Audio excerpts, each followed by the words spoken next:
हमारे देश के महान संत प्रेमानंद जी महाराज के ऊपर कुछ महिला समाज के द्वारा आरोप लगाया जा रहा है कि महाराज प्रेमानंद जी महाराज ने महिलाओं के रहन सहन और वेशभूषा के ऊपर सवाल उठाया है। और वह आरोप तो आरोप ही है, लेकिन राजनीतिक के कुछ कार्यकर्ता ने यह भी बोल रहा है कि महिलाएं देवी के समान होता है और महिलाओं का आधा हिस्सा है वोट बैंक का, कि यहाँ तक बोल दिया कि राष्ट्रपति, प्रधानमंत्री और न जाने कौन कौन से पोस्ट पे बिना महिलाओं का मत दिए यह संसार नहीं चल सकता, सरकार तय नहीं होती। और भी बोला गया कि पूर्व प्रधानमंत्री भी महिलाएं रह चुकी है। ये सब भी बातें बोल रहा है। तो सोचने वाली बात यह है कि जो सद्गुरु होते हैं वह और क्या सिखाएं। वह पहनावे, रहन सहन, समाज का सद्गुण और जीवन यापन का तरीका, ईश्वर को पाने की व्यवस्था ना बताए, ना सिखाए तो क्या सिखाए वह। और बोलता है कि देवी के ऊपर ऐसा सवाल उठाए जाते हैं, माँ लक्ष्मी, माँ पार्वती।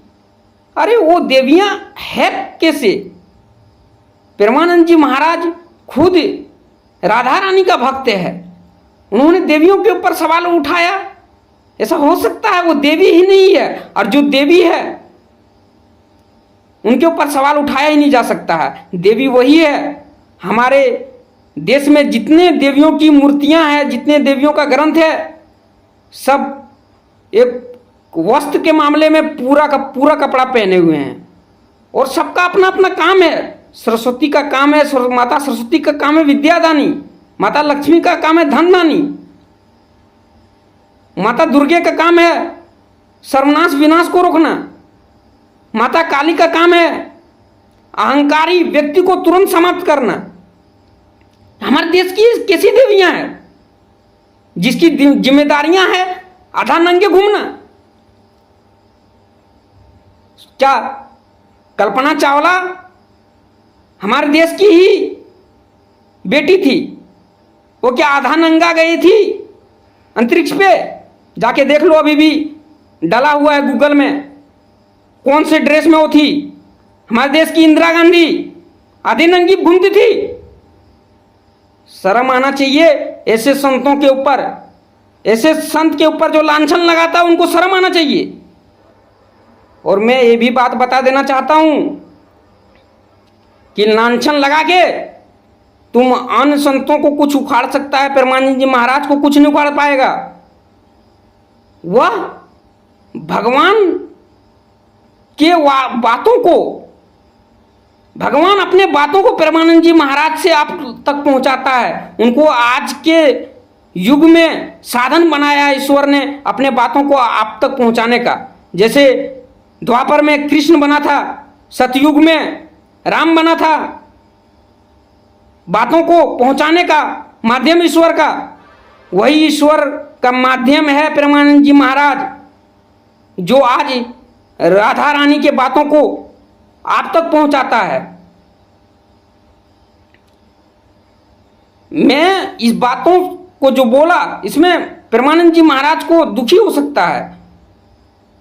वो बोला कि तुम उस ग्रुप में हमको क्यों मतलब शामिल कर दिया, मैं तो खुद राधा रानी का भक्त हूं। ये बात महानता है। कैसे कैसे राजनेता हैं, कैसे कैसे न्यूज़पेपर वाला हैं, वो बोल रहे हैं कि प्रेमानंद जी महाराज हमारे देश के एक सम्मानित संत हैं। अरे वो सम्मान, तुम्हारा सम्मान का उसको जरूरत नहीं है, तुम मत उनको सम्मान दो। लेकिन ऐसा जो बैनर बना के अपना तुम व्यूज छाप रहे हो ना, अपना टीआरपी ला रहे हो ना, उनके पक्ष में ही बोल रहा है, प्रेमानंद जी पक्ष में ही।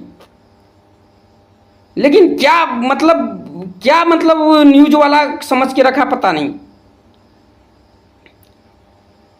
और मैं ये भी बता देना चाहता हूं कि उनके पीछे अगर पड़ोगे ना, चाहे तुम इस संसार की कोई भी पोस्ट पे हो, क्योंकि वह सीधा सीधा ईश्वर की बातों को पहुंचाता है, उसका माध्यम ईश्वर का माध्यम है।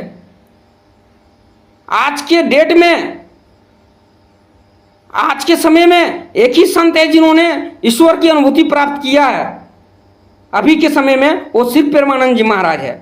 बाकी सब कथावाचक हैं। कोई तुमको मानवता सिखाता है, कोई तुमको मानव के पथ पे चलाने सिखाता है, कोई और कुछ सिखाता है, लेकिन उसको ईश्वर का अनुभव नहीं है। ईश्वर का अनुभव बस एक ही संत है आज के समय में जिसको हम लोग जानते हैं, वो बस प्रेमानंद जी महाराज है। और बाकी संत और मुनि और ऋषि होंगे, वो हिमालय पे होंगे और कहीं होंगे, वो सोशल मीडिया या न्यूज़पेपर में नहीं आए, हम लोग नहीं पहचानते हैं। लेकिन जिसको पहचानते हैं, जो ईश्वर को प्राप्त कर चुका है, जान चुका है, वो सिर्फ प्रेमानंद जी महाराज है।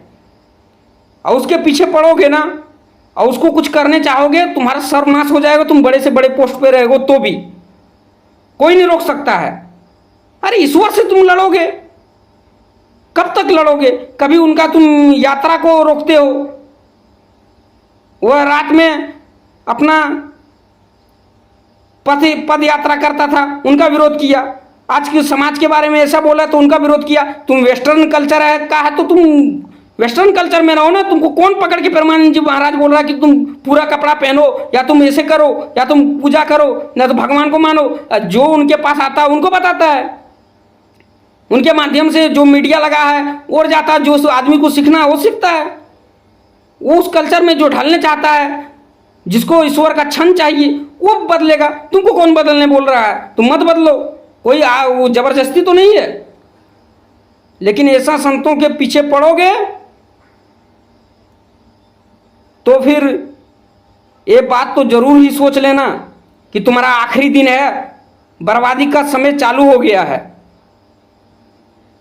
तुम जब बर्बाद होगे तो ये मीडिया वाला तुम्हारा प्रचार नहीं करेगा, क्योंकि तुम बहुत बड़ा आदमी नहीं हो, तुम बहुत बड़ा संत या बड़ा तुम नेता या बड़ा महान पुरुष सोशल मीडिया में बिकने वाले नहीं हो।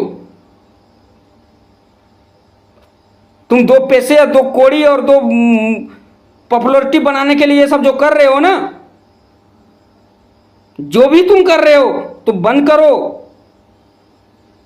क्योंकि ईश्वर ने उनको, ईश्वर के प्रति जब प्रेमानंद जी महाराज ने आराधना किया तो ईश्वर ने उनको अपना माध्यम बनाया फिर से समाज को सुधारने का। और तुम उसमें पढ़ोगे तो जैसे कृष्ण ने कौरवों का सत्यानाश किया और जैसे बाकी सभी राक्षसों का सत्यानाश किया, सभी अहंकारों का सत्यानाश किया, जैसे राम ने सभी अहंकारों सभी राक्षसों का सत्यानाश किया, उसी तरह तुम्हारा ईश्वर ने सत्यानाश कर देगा।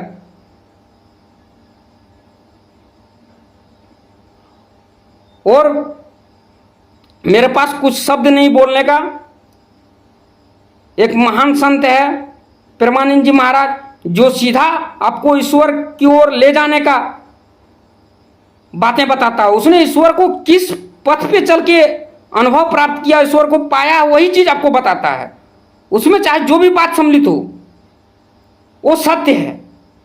उसमें जो भी बात सम्मिलित हो, समाज के ऊपर, चाहे राजनीति के ऊपर, चाहे दुनियादारी किसके ऊपर भी सम्मिलित हो, वो सत्य है। और मैं एक बात और बोल देना चाहता हूं कि तुम्हें सीखना है तो सीखो। प्रेमानंद जी महाराज को इसमें कोई जबरदस्ती नहीं बोलता कि तुम ये चीज करो। तुमको जैसा जीना वैसे जियो, जिसको सुधारना उसके लिए है वीडियो। तुम क्यों परेशान हो रहे हो?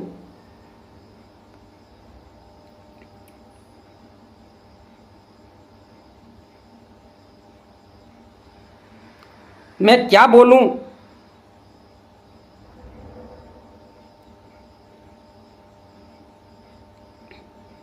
अपने महान संतों के बारे में, और मैं बोलकर भी कुछ उनको सहयोग और उनका सपोर्ट कर रहा हूं, ऐसा बात नहीं है। ईश्वर का वो माध्यम है और उनको कोई सपोर्ट करने का जरूरत नहीं है, और उनको कोई मान सम्मान का जरूरत नहीं है वैसे संतों को, और किसी को कुछ नहीं। वो बस उनका एक ही मकसद है कि हम जब तक जिएंगे सबको ईश्वर से अवगत करा दूं, सबको ईश्वर के मधुशाला में नचवा दूं। सबको ईश्वर से मिलवा दूं जितना मेरे संपर्क में आए, और उनका कोई दूसरा मकसद नहीं है। ना उसको पब्लिसिटी कमाना है, ना उनको अच्छे फोर व्हीलर में घूमना है, ना उनको संसार में कुछ दिखाना है, ना वो इतिहास में छप के जाना है, कुछ भी नहीं है उनको। वैसे संतों का एक ही है मकसद कि मैं जब तक जीऊं, मैं जो पाया हूं इस ईश्वर रूपी मधुरता को वो मैं सब में बांट दूं। वो संगीत, ईश्वर रूपी संगीत को मैं हर इंसान को सुना दूं। जो उनमें आनंद हो गया वो नाचेगा, जो उस संगीत को जानेगा वह नाचेगा, वह रुक ही नहीं सकता है। और जिसको उस संगीत सुनना है, ईश्वर रूपी संगीत को, वो सुनता है, वो नाचता है ईश्वर की धुन में, वह तो मग्न हो जाता है। अरे तुच्छ प्राणी, तुम्हारा आज शरीर है तो तुम सब कुछ समझते हो, बुद्धि है, चेतना है, सब कुछ समझते हो। यह चेतना क्षण में भंगुर हो जाएगा, क्षण में सड़ जाएगा ये शरीर, देर नहीं लगेगी। तुम संसार के सारे ज्ञानियों के पीछे पड़ो, लेकिन जो ईश्वर का बेटा है, जो जिसको ईश्वर ने गोद लेके रखा है, जिसका सर ईश्वर के क्या बोलते हैं गोद में सोया है, जिसने जिस संत को ईश्वर ने गोद लेके रखा है, वह ईश्वर के छत्र छाया में अपना जीवन यापन कर रहा है, उसको तुम ऐसे अभद्र बातें करोगे? उसने क्या गलत बोल दिया तुम्हारे लिए? और तुम्हारे लिए क्यों बोला है? उसने ये जगत के लिए बोला है। जिसको आना है, जिसको भगवान के आंगन में आना है, दरबार में अर्जी लगाना है, वो आएगा। लेकिन तुम कौन होते सवाल उठाने वाले कि प्रेमानंद जी महाराज ऐसा क्यों बोले? बाकी गुरुओं से हमको कोई लेना देना नहीं, बाकी गुरु भी नहीं है। कोई मानवता का ज्ञान सिखा सकता है, सब कुछ कर सकता है, लेकिन ईश्वर से कोई नहीं मिला सकता है प्रेमानंद जी महाराज के अलावा। और मैं अपना राय रख के कुछ नहीं दर्शाना चाहता हूं, मैं राय रख के ये दर्शाना चाहता हूं कि तुम सचेत हो जाओ, नहीं तो बर्बादी का समय तुम्हारा खुल जाएगा। बहुत हो गया प्रेमानंद जी महाराज के ऊपर बोल बोल के तुम्हारा।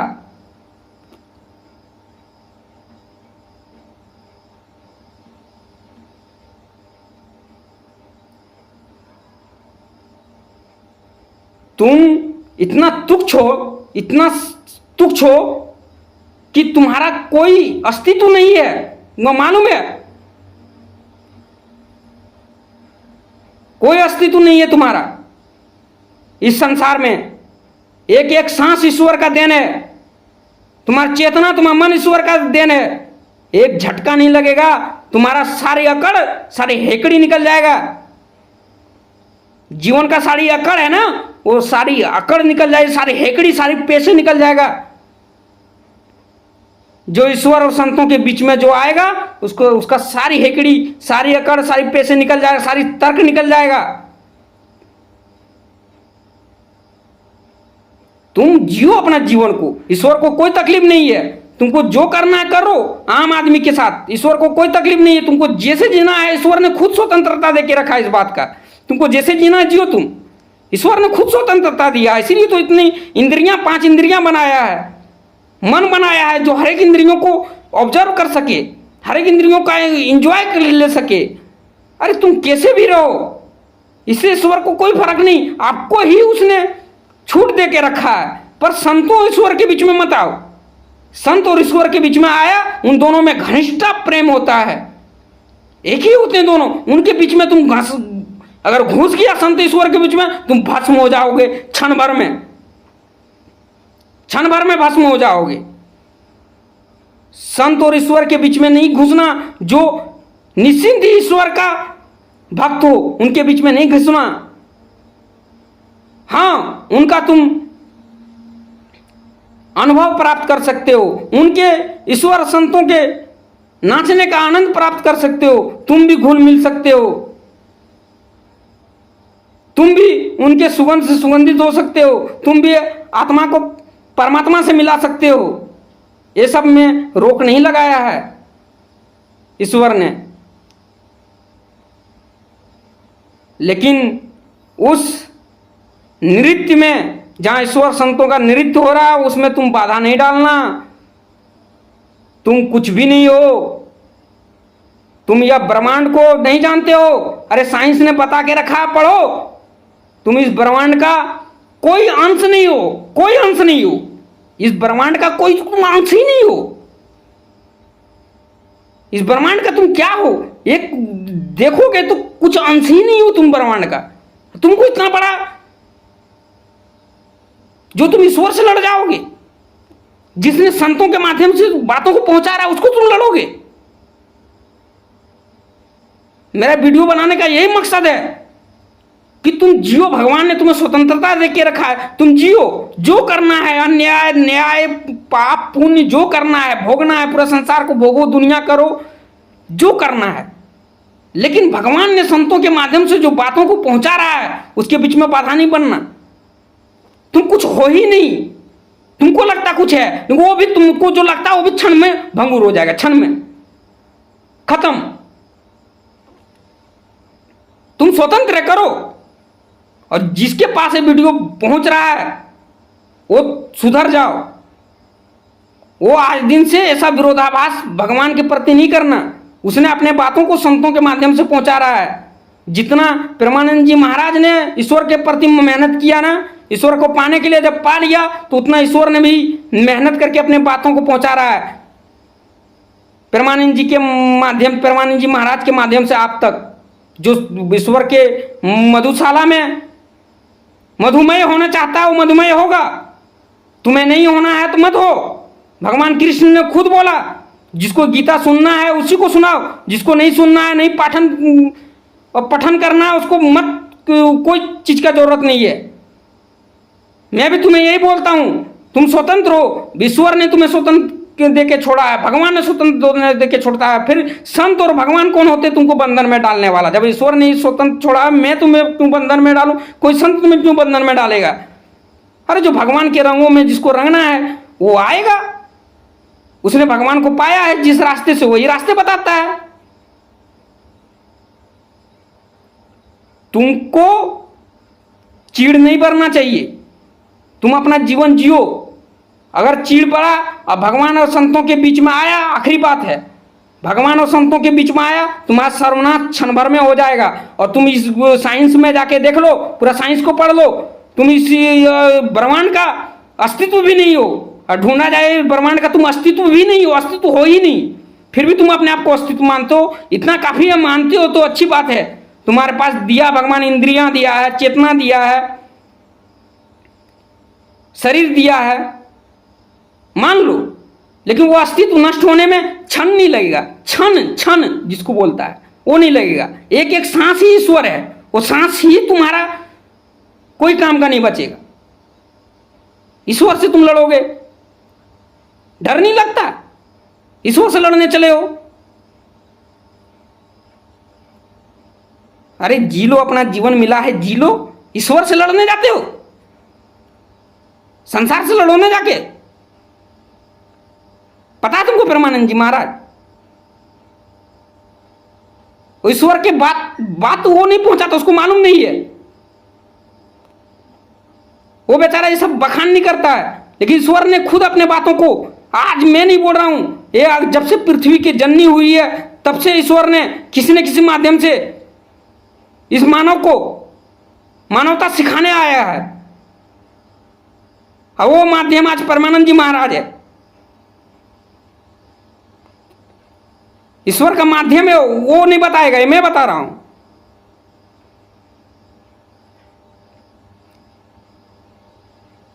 और ईश्वर के कामों में बाधा डालना मतलब समझ रहे हो ना? कोई नहीं इस संसार में रहा है, जाके पूरा ग्रंथ पढ़ लेना, गीता पढ़ लेना, महाभारत पढ़ लेना। जो ईश्वर के कार्यों में बाधा डाला उसका क्षण में सर्वनाश हो गया। वो भी शक्तिशाली। तुम क्या शक्तिशाली हो? तुम्हारे पास खाली धन है। तुम क्या चीज जानते हो? कितना शक्तिशाली हो? रावण जैसा महान शक्तिशाली मनुष्य सर्वनाश हो गया।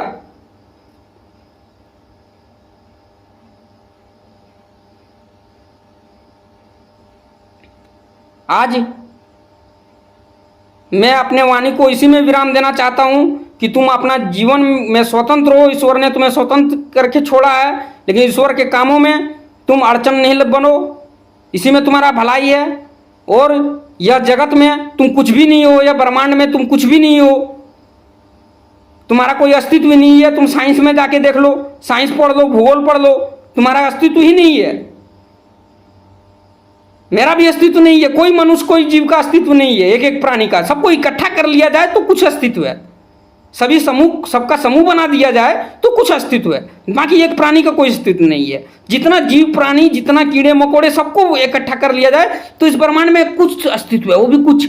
लेकिन तुम्हारा सिर्फ कुछ अस्तित्व नहीं है, और जो भी दिया भगवान से उसी से लड़ने चला। भस्मासुर हो क्या? तुमको वरदान मिल गया, साला शिव को ही वो भस्म करने चले।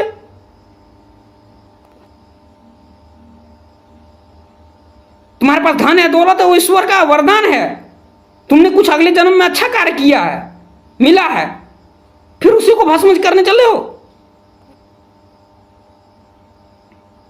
अरे मूर्ख, मेरा वीडियो बनाने का मतलब है तुम जानते नहीं हो ईश्वर को, मूर्ख हो। इसलिए मैं बता देना चाहता हूं सही तरीके से। मैं तुम नहीं जानोगे, प्रेम से बताऊंगा, नहीं जानोगे। मैं बता देना तो चाहता हूं, सब कुछ अपना जीवन जियो, लेकिन ईश्वर का वरदान जो अगले जन्म में जो पुण्य काम किया हो, वरदान के हिसाब से तुम्हें जो आज सुख मिला है ना, उसको भोगो, लेकिन ईश्वर के कामों में बाधा मत बनो। अब बाधा बनोगे तो खत्म। बोल दिया मैं, और वीडियो को विराम देता हूं।